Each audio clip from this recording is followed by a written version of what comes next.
So as we're on Saturday today listening to another press conference by the vice president and the president and the medical team of the White House, and I'm getting my quarantine look going.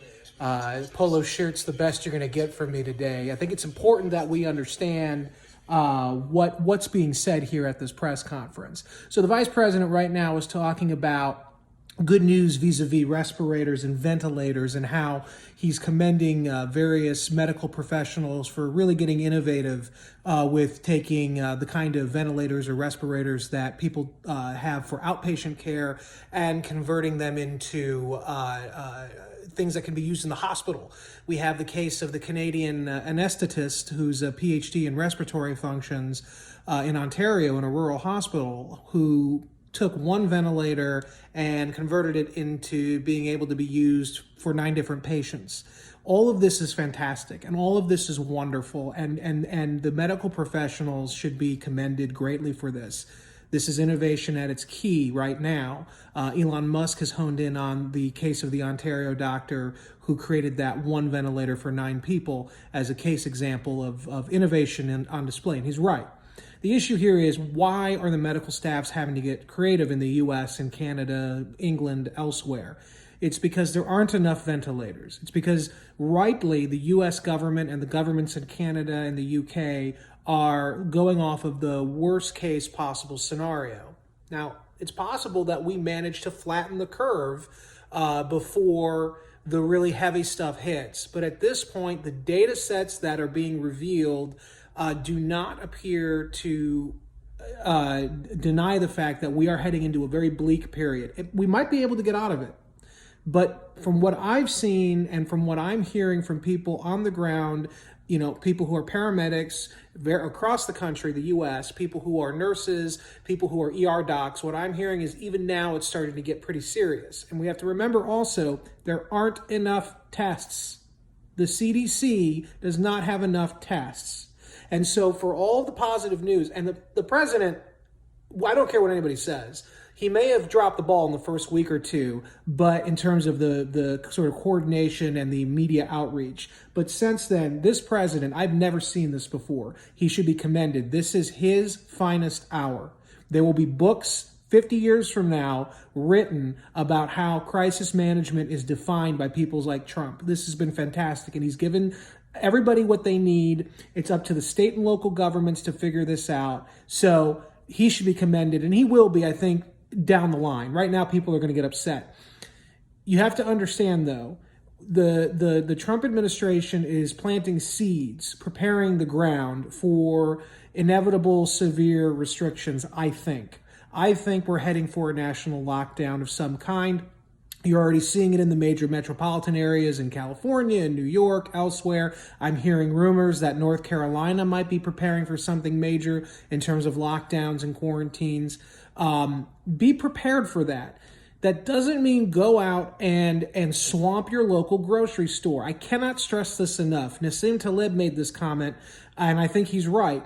And this is certainly reflective in the way that my family and I are acting. The goal here is not to go out and hoard as much products and supplies as possible.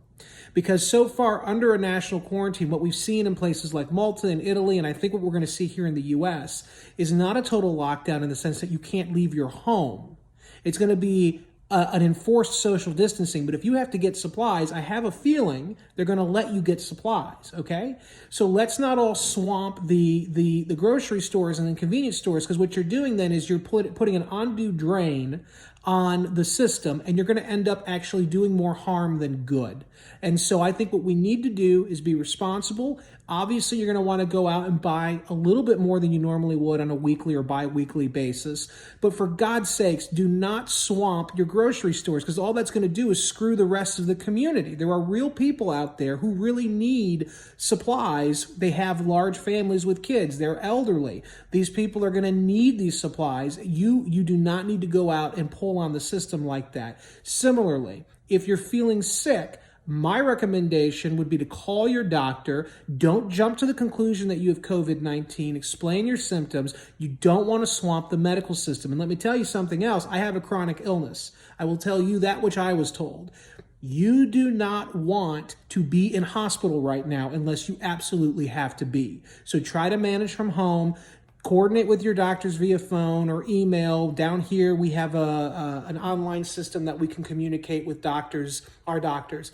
So that's the intuitive thing to do would be to go out to the grocery store, swamp it, take what you can. Any sign of a symptom among you or your family, go to the doctor. That's not what you want to do, because what the Trump administration is saying, and I don't know if people are getting, is that they are anticipating this thing to go on for a while. There are going to be shortages, there are going to be problems, there are going to be bottlenecks, there's going to be delays. You do not want to put yourself in a position where you're suddenly up a creek because you thought, well, hey, I thought I could go out and buy as much toilet paper as I wanted, or hey, I had a sore throat, so I went to go to the doctors, and now I really have something. Avoid that. And so what the Trump administration is saying right now, I think, is they're optimistic, as well they should be, and so should you. But they are preparing for the worst. And right now, we do not have enough tests on hand. There are bottlenecks in the lab in terms of testing who they have. Look at Brooklyn. You're seeing thousands of cases in 24-hour periods appearing. This is not a good thing. So you don't want to swamp the system anymore. Stay home, stay distant, do what you can online, do what you can to be with your family. Don't swamp the system.